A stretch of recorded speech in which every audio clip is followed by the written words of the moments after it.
est-ce que ça a un intérêt de peser véritablement ses calories, les calories d'un burger, n'importe quelle chaîne de fast-food ne valent pas celles d'un repas complet?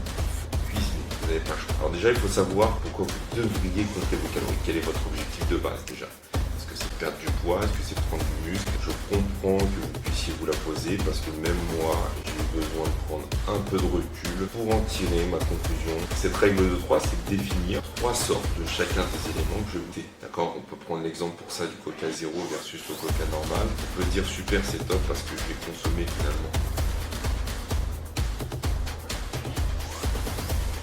Bon, est-ce que ça a un intérêt de peser véritablement ces calories? Je pense que, comme je le disais en préambule, c'est une question pareil qui revient très souvent et je comprends encore une fois très sincèrement le fait que vous posiez cette question parce que c'est véritablement quelque chose qui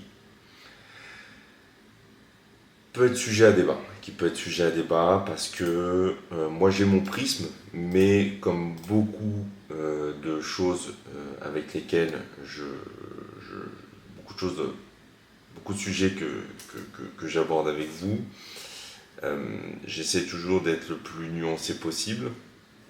Je n'ai pas forcément la vérité à chaque fois, mais mon expérience me montre quand même que globalement, ce que je vais vous dire aujourd'hui tend de plus en plus à être une vérité pour moi qui sera difficile à contrecarrer à mon sens. Alors déjà, il faut savoir pourquoi il faut compter ses calories. Pourquoi vous devriez compter vos calories. Quel est votre objectif de base déjà? Est-ce que c'est perdre du poids? Est-ce que c'est prendre du muscle? Est-ce que c'est reprendre sa santé en main? Ce qui va souvent de pair avec les deux raisons précédentes. Est-ce que c'est compter ses calories pour perdre un peu de gras et être plus performant, notamment en endurance ou en explosivité? Voilà. Le but, c'est de bien déterminer son objectif pour savoir vers où on va et quel est l'intérêt véritable de peser, de mesurer, de compter ses calories. Et en fonction de cet objectif, effectivement, vous pouvez déjà définir un cadre. Un cadre qui va être déterminé aussi par votre enveloppe calorique que vous devriez avoir. Et cette enveloppe calorique à laquelle on aurait, entre guillemets, le droit quotidiennement, déjà, il faut la connaître. Cette enveloppe calorique, elle est déterminée par plusieurs facteurs. Premier, c'est votre métabolisme de base, donc c'est le métabolisme, comme son nom l'indique, de base, c'est votre consommation énergétique quotidienne pour assurer vos fonctions vitales nécessaires, donc la digestion, la respiration, votre cœur qui fonctionne, votre cerveau qui fonctionne, etc. etc. Ça, c'est déterminé par votre âge, c'est déterminé par tout un tas de facteurs qui vous sont propres. C'est ce qu'on appelle le métabolisme basal. Et à ça, vous ajoutez votre dépense calorique quotidienne. Donc le sport, bien évidemment, le fait de savoir si vous avez une activité plutôt sédentaire, professionnelle plutôt active. Est-ce que vous marchez beaucoup? Est-ce que vous marchez peu? Est-ce que vous avez... Quelle est votre consommation calorique quotidienne que vous pouvez rajouter à ce métabolisme basal? Et en fonction de ces paramètres-là, donc de votre âge, de ce métabolisme basal, de ce surplus de consommation calorique de par votre activité, vous avez déjà une base sur laquelle vous appuyez effectivement pour savoir si vous devez plus ou moins consommer de calories. D'accord? Il y a des sites pour ça, pour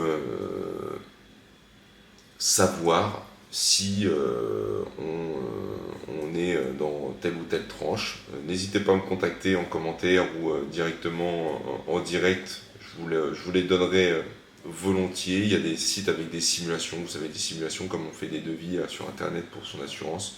Bon, là, c'est un peu pareil. Vous faites un calcul où vous rentrez votre âge, votre pourcentage de masse grasse estimé, votre niveau d'activité physique quotidienne, le fait de savoir si vous avez un travail plutôt sédentaire ou plutôt actif.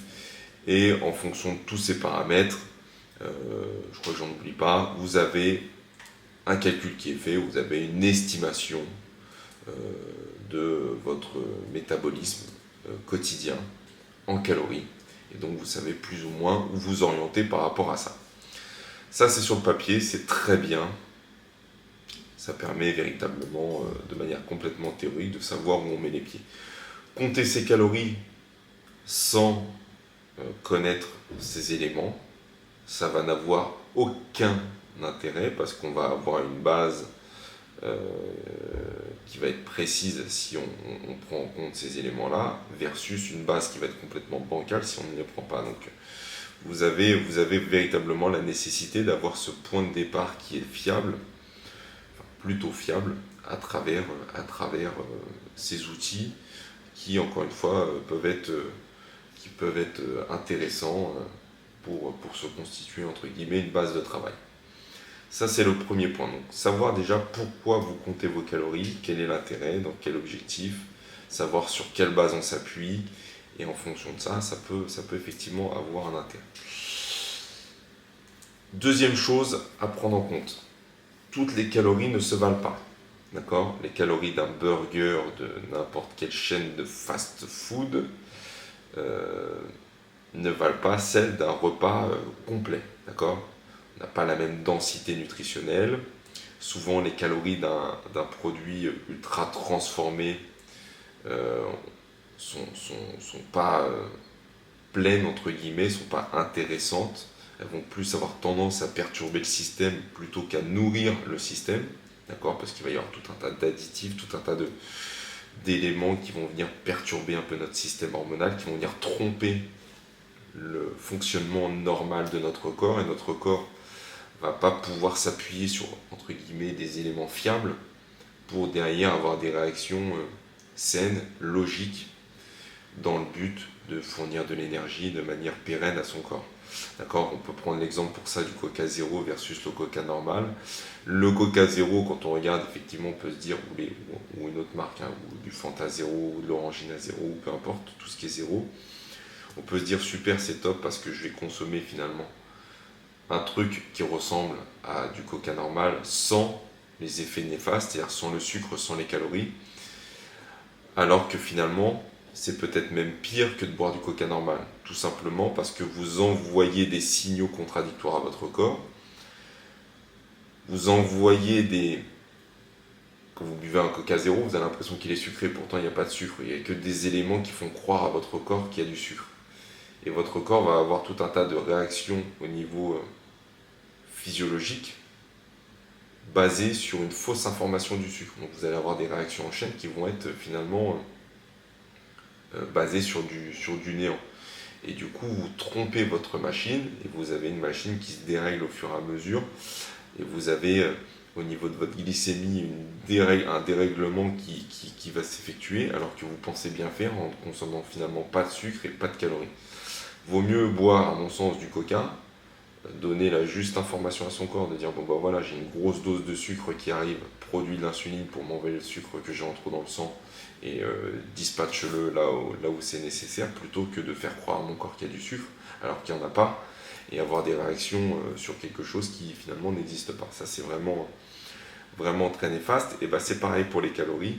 Quand vous avez, je sais pas, 1000 calories pour un menu McDo, ça ne vaut pas du tout en termes d'équivalent 1000 calories que vous pourriez avoir avec un repas riche, nutritionnellement intéressant. Déjà, c'est très difficile de manger de manière saine beaucoup de calories parce qu'il va falloir manger beaucoup de riz, beaucoup de légumes, beaucoup de protéines. Et sur un repas, ça peut très vite faire une énorme assiette. Alors qu'avec des produits ultra transformés par le gras, le sucre, les additifs qui sont rajoutés, on peut très vite atteindre des pics au niveau calorique qui sont très élevés sans avoir cette densité nutritionnelle qui va nous apporter véritablement quelque chose. Donc, avant de considérer les calories, considérons surtout quel type de calories on va consommer. D'accord ? Toutes les calories, comme je le disais, ne se valent pas. Ça, c'est un point essentiel à prendre en compte. Est-ce que le comptage des calories, finalement, c'est le levier qu'il faut enclencher pour la plupart des gens ? Moi, j'aime bien avoir une structure. J'ai beaucoup d'élèves qui aiment avoir un plan de bataille, qui aiment s'appuyer sur quelque chose de précis. Je peux le comprendre, encore une fois. Et je le fais encore à quelques moments parce que ça nous permet d'avoir un cadre, ça nous permet véritablement d'avoir euh, quelque chose sur lequel s'appuyer, un plan nutritionnel rodé, calibré au grammage près, avec les bons macronutriments, aux beaux endroits. Le matin, je mange ci, le midi, je mange ça. J'ai ma petite collation si je fais du sport. J'ai mon dîner qui est fait comme ça.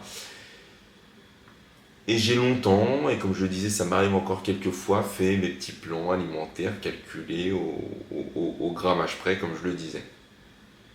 Il n'y a rien de mal là-dedans. Ça permet effectivement d'avoir un cadre, sauf que je pense que ça a ses limites. La première limite que je vois, c'est que ces plans-là, et ça c'est de mon expérience, ne sont pas suivis ou suivis de manière très éphémère, c'est-à-dire qu'on va le suivre pendant peut-être 2 ou 3 jours et puis on va se rendre compte que c'est pas du tout adapté à notre quotidien, donc pas que le plan ne soit pas bon, mais comme tout plan que l'on va proposer à quelqu'un, étant donné que je ne vis pas avec la personne, ce plan peut être amené à être modifié, et puis on n'est pas toujours avec sa feuille devant soi en train de regarder ce qu'il faut manger le matin. Enfin, l'alimentation, c'est pas ça non plus. Je pense que ça a ses limites parce que c'est tout simplement difficile à suivre. On a une approche qui est trop mathématique, on perd en conscience alimentaire, on se retrouve avec des freins à ce niveau-là parce qu'on se dit que si je ne suis pas le plan parfaitement, ça ne va pas. Et du coup, on part très vite dans des dérives qui sont négatives. On ne sait pas véritablement comment manger hors du plan. Et ça, c'est l'une des grosses limites que je trouve aussi avec le fait de vouloir compter, de vouloir mesurer, de vouloir calibrer. C'est qu'on, sans sa structure sur laquelle on devrait s'appuyer, on est complètement perdu, on est complètement à la merci entre guillemets, des éléments. On ne sait plus manger sans plan, on ne développe pas de compréhension ni d'autonomie au niveau de l'alimentation parce que s'il n'y a pas le plan, s'il n'y a pas les petits aliments que mon coach m'a mis dans mon plan, je ne sais pas reconnaître les équivalents, je ne sais pas m'adapter et finalement ça ne va pas fonctionner. Donc il faut, je pense, sortir de ce cadre pour avoir une approche progressive et une approche consciente de l'alimentation et ne pas rester dans un truc purement mathématique, purement équationnel, si je peux dire ça comme ça, qui finalement n'apportera pas de réelle plus-value sur le moyen long terme. Encore une fois, ça peut servir de base, ça peut servir de structure, et c'est ce que je dis à mes élèves maintenant quand je leur fais un plan nutritionnel, c'est que ça ne doit pas être la constituante quotidienne de vos repas. Mais par contre, vous pouvez vous en servir, parce que je fournis aussi une liste derrière d'aliments que je conseille. Vous pouvez vous en servir pour savoir voilà, par quel type d'aliment je peux confectionner par quel type d'aliment je peux remplacer cet aliment qui a été mis dans le plan initialement pour confectionner une recette, pour confectionner un repas qui ne sera pas tout simplement la même chose quotidiennement que ce qui est mis sur le plan. D'accord ? Ça, c'est véritablement quelque chose qu'il faut prendre en compte, c'est le côté j'ancre mon alimentation dans quelque chose de conscient, dans quelque chose que je vais pouvoir adapter sur le moyen et long terme. Alors quelles sont les solutions selon moi autre que le fait de compter ses calories? La première solution, c'est commencer par mettre ce qu'on appelle des garde-fous. Ceux qui ont ma newsletter et qui l'ont lu ce matin ont pu en entendre parler. Donc, ce matin, on est lundi. Les garde-fous, c'est des stratégies pour éviter de craquer, pour éviter de succomber à ses envies, de succomber à ses pulsions. Je vais pas revenir sur la façon dont les gens font leurs courses. Regardez encore une fois, quand vous allez au magasin, vous regardez un peu comment les gens font leurs courses et sur le contenu de leur caddie. Mais si vous ne portez pas attention à ce que vous consommez, si vous ne portez pas attention à ce que vous achetez, sur ce que vous allez mettre dans vos placards, vous arriverez toujours à la même conclusion, vous arriverez toujours au même résultat. C'est Einstein qui disait ça, c'est être fou, c'est faire toujours la même chose et espérer avoir un résultat différent. Bon, c'est exactement ce qui se passe avec, je pense, la plupart des gens, c'est que les gens ne changent véritablement pas leur manière de consommer, s'attardent sur des choses qui finalement sont presque accessoires dans la manière d'aborder les choses, et ils espèrent quand même avoir des résultats différents alors qu'ils reproduisent quotidiennement les mêmes principes. Donc moi je pars du principe qu'il faut déjà prendre conscience de ça et donc de mettre en place ces garde-fous. Donc ce garde-fou dans ce cas de figure-là, c'est de ne pas acheter des aliments sur lesquels vous pourriez craquer. D'accord ? Si on n'a pas, on ne craque pas. C'est aussi simple que ça. C'est plus dur de craquer, et en plus de ça, ça va vous coûter plus cher. Parce on peut parler de pouvoir d'achat, etc. Mais quand vous achetez un pack de coca à 12 ou 13 balles, que vous achetez un pot de Nutella à 6 ou 7 balles, ça coûte cher. D'accord ? C'est plus dur de craquer si vous les avez à la maison que si vous les avez pas à la maison. C'est plus dur de craquer si vous les avez dans le placard que si vous les avez pas dans le placard. C'est plus dur de craquer sur une glace si vous avez des glaces dans le frigo, dans le réfrigérateur, pardon, que si vous ne les avez pas. D'accord ? Donc s'il n'y a pas, je craque pas. Moi le premier, là j'ai un pot de glace vanille dans le congèle. Il tombe un peu tous les jours parce qu'il est dans le congèle. S'il n'était pas là, j'aurais même pas l'idée d'aller en acheter. J'en ai acheté parce que j'avais des invités la semaine dernière et que j'avais envie de manger une tarte tatin avec de la glace vanille. Mais s'il n'était pas là, j'en aurais pas acheté. J'en aurais pas mangé. D'accord ? Donc si on n'a pas, on ne mange pas. Si on a envie de craquer le soir et qu'on a acheté les bons aliments, entre guillemets, on va craquer sur un fruit, on va craquer sur éventuellement un carré de chocolat noir, un yaourt blanc, etc. Mais ça sera tout.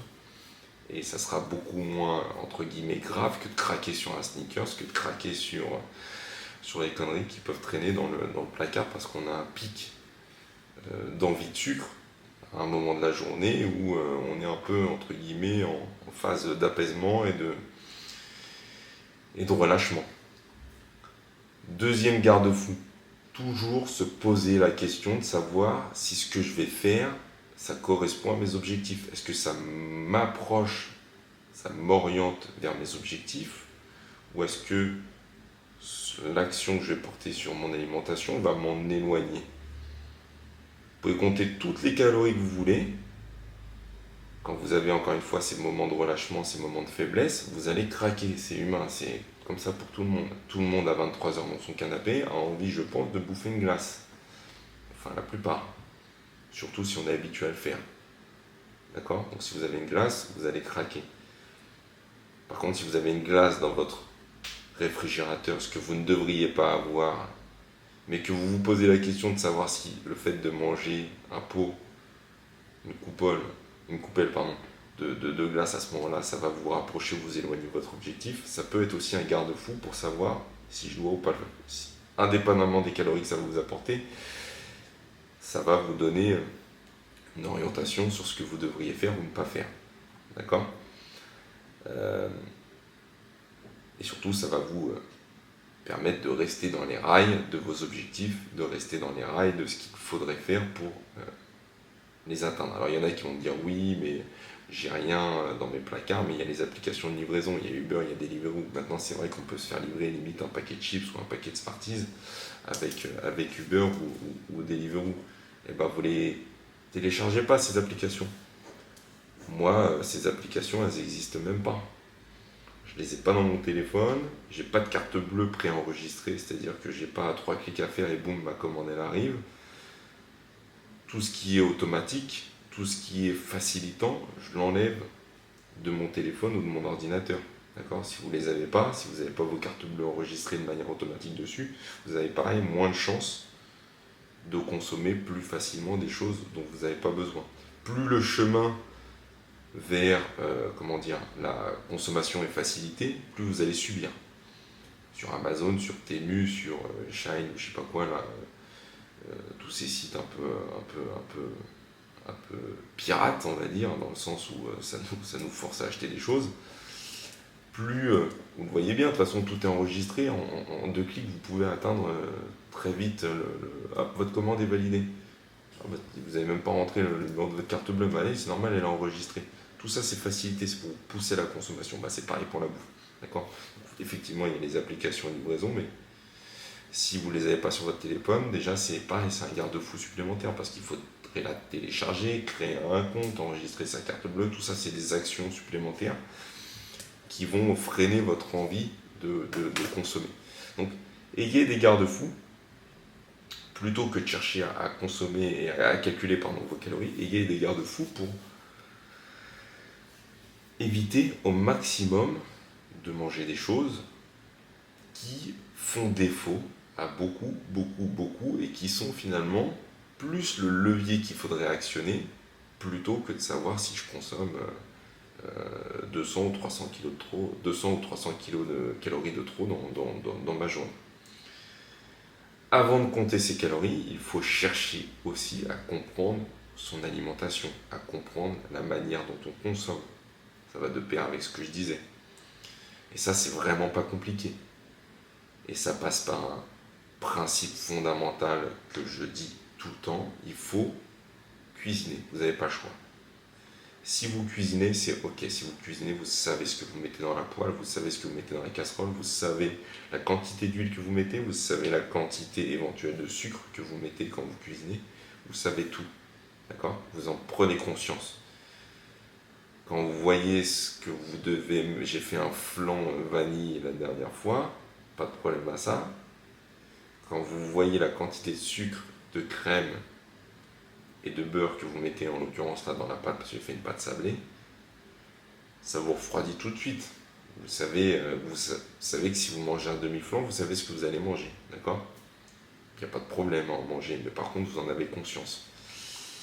Prenez conscience de ce que vous mangez. Et plutôt que de compter ses calories, je pense que c'est une donnée fondamentale.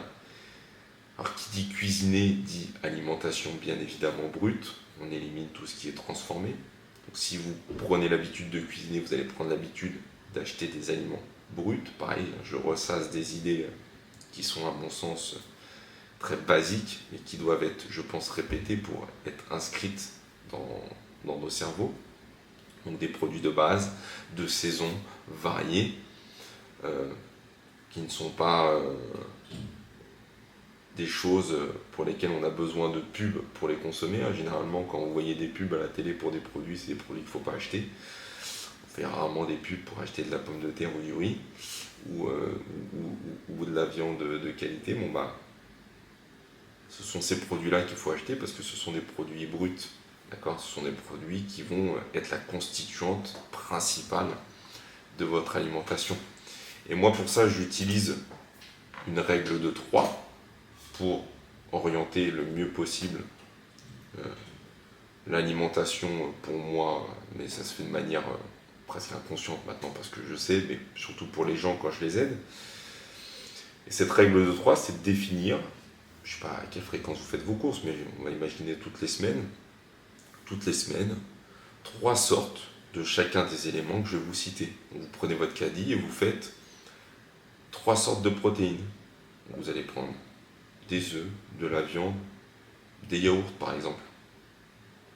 Vous allez prendre 3 sortes de féculents. Vous allez prendre du riz, des patates, du pain au levain de préférence. 3 sortes de fruits, de la pomme, de la poire, de la banane, en fonction des saisons. 3 sortes de légumes, pareil en fonction des saisons, je sais pas, les carottes, la salade verte, du chou. 3 sortes de lipides, de l'huile d'olive, de colza, des noix, des amandes, du beurre.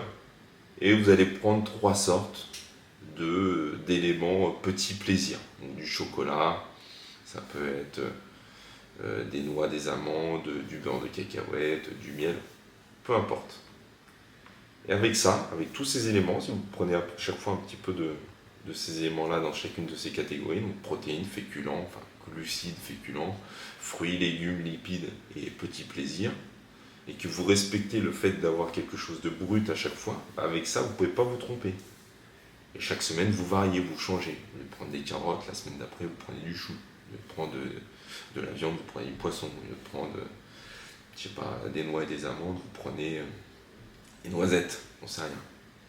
vous variez, vous explorez, vous essayez des nouvelles choses, vous essayez des nouvelles associations, et vous respectez ce deuxième principe fondamental que je répète, je pense, pour la 100e fois, protéines, glucides, lipides à chaque repas. D'accord? Et j'en rajoute un, légumes à chaque repas, notamment sur les repas du midi et du soir, parce que je peux concevoir que le matin, ça soit compliqué de manger des légumes. Et si vous faites ça, vous n'avez pas besoin de compter vos calories, parce que vous avez une structure qui est cohérente, vous avez une structure sur laquelle vous vous appuyez sur des aliments sains, sur des aliments bruts, vous avez des besoins qui sont finalement soutenus par une alimentation qui est équilibrée, qui est régulée. Alors il y a des ajustements bien évidemment à faire en fonction des profils de chacun et de chacune, mais globalement, en respectant ces principes-là, vous avez un process hormonal qui est rééquilibré, vous fonctionnez d'une manière relativement optimale, vous avez vos garde-fous, parce que chez vous, vous n'avez pas de conneries, vous cuisinez, et vous n'avez pas besoin de compter vos calories. Vous savez à quel moment vous êtes rassasié, vous avez une bonne production de leptine et de ghrelin, c'est-à-dire que votre sentiment de satiété, votre sensation de faim est totalement corrélée avec la réalité physiologique de votre corps. Vous n'avez pas des tromperies, encore une fois, avec des aliments ultra transformés qui vous font croire que vous avez faim toute la journée et que vous avez l'estomac qui est totalement vide. En fait, qui vous fait croire que votre estomac est constamment vide. Vous savez, quand vous mangez un McDo, moi c'est le cas, je mange un McDo, une demi-heure après j'ai faim, pour autant je pense que mon estomac il est encore bien sous tension parce que je mange bien quand je vais au McDo, même si c'est de plus en plus rare. Et vous avez un équilibre hormonal, physiologique qui est respecté. Et ça c'est super important. Et si vous respectez les principes que je vous dis là, il n'y a aucun problème à ne pas compter ses calories. Alors effectivement, derrière, quand on a des objectifs un peu plus précis, encore une fois, quand on va aller un peu plus loin, quand on veut s'appuyer sur des données, quand on a besoin véritablement d'aller gratter un peu plus, oui, on peut compter ses calories. Mais déjà, je pense que, dans un premier temps, pour la plupart des gens, si on adoptait cette façon de fonctionner, on n'aurait pas besoin de compter ses calories. Il n'y a qu'à voir dans les années, je sais pas, 50, 60 ans avant, comment étaient les gens. Il n'y avait pas spécialement de problème d'obésité, il n'y avait pas spécialement de problème de poids. Alors il y avait d'autres problèmes, bien évidemment. Mais je ne pense pas que les gens comptaient leurs calories. Je pense que compter les calories, les applications pour compter ses calories et tout, enfin, pour moi, c'est un peu... C'est contre-intuitif. Si on associe la nourriture seulement d'un point de vue mathématique, seulement d'un point de vue chiffre, pour moi c'est plus de l'alimentation saine. On est vraiment dans un truc purement mesuré, calculé. Alors à ce moment-là, autant nous donner des gélules avec nos quantités de macronutriments dont on a besoin tout au long de la journée. On se cale par rapport à ça, et puis pas besoin de manger, pas besoin de goûter, de machin. On a juste besoin de tant de protéines, tant de lipides, tant de glucides, tant de vitamines, etc. Et puis on mange comme ça, et puis il n'y a pas de raison de se faire chier avec l'alimentation. Mais moi, c'est pas ma façon de voir les choses. D'accord ? Et pareil, ma façon de voir les choses, c'est pas non plus de se dire je vais compenser, comme je le disais la semaine passée, tout ce que je fais de pas bien par une sous-alimentation le soir, par exemple, ou le fait de me restreindre complètement le lendemain parce que j'ai mal mangé la veille, tout simplement parce que j'estime avoir mangé trop de calories. D'accord ? L'alimentation, ce n'est encore une fois pas que le prisme de la calorie. La calorie, c'est quelque chose qui nous sert à fournir de l'énergie pour notre corps, qui nous sert à supplémenter nos dépenses énergétiques. Mais ces calories, comme je disais au début de cet épisode, faut-il encore qu'elles soient qualitatives, et qu'elles soient intégrées et absorbées de manière complète par notre corps. Et ça passe par le fait de manger sainement, de manger des aliments que l'on va cuisiner, des aliments bruts, de saison, français si possible, et ça se passera bien. Donc pas besoin, je pense que pour la plupart d'entre vous, pas besoin de compter vos calories. Encore une fois, vous savez généralement où se trouve le problème, vous savez quels sont les leviers que vous pouvez actionner, et si vous mettez en place ces petites stratégies que je viens de vous dévoiler dans cet épisode, ça ne pourra que bien se passer. Et si vous avez envie d'aller plus loin, alors évidemment, on peut mettre en place un cadre qui pourra vous aider. N'hésitez pas à me contacter à ce sujet-là. Je serais ravi de travailler avec vous. Mais déjà en amont, voilà, c'est ce que je dis toujours aux gens avant de travailler avec eux. Regardez ces petits éléments-là qui peuvent véritablement faire toute la différence. Et je pense que pour beaucoup, il n'y a pas besoin d'aller beaucoup plus loin que ça. Il n'y a pas besoin d'aller chercher midi à 14h. Faites simple et ça fonctionnera. Mais par contre, il faut mettre en place ces petites habitudes. Ça demande du temps, ça demande de l'application, ça demande de la conscience, ça demande de l'intention. Mais comme dans tout, comme dans le sport, comme dans le travail, comme dans tout dans la vie. D'accord? Si vous mettez de l'attention, de l'intention et que vous êtes à ce que vous faites, bah ça fonctionnera.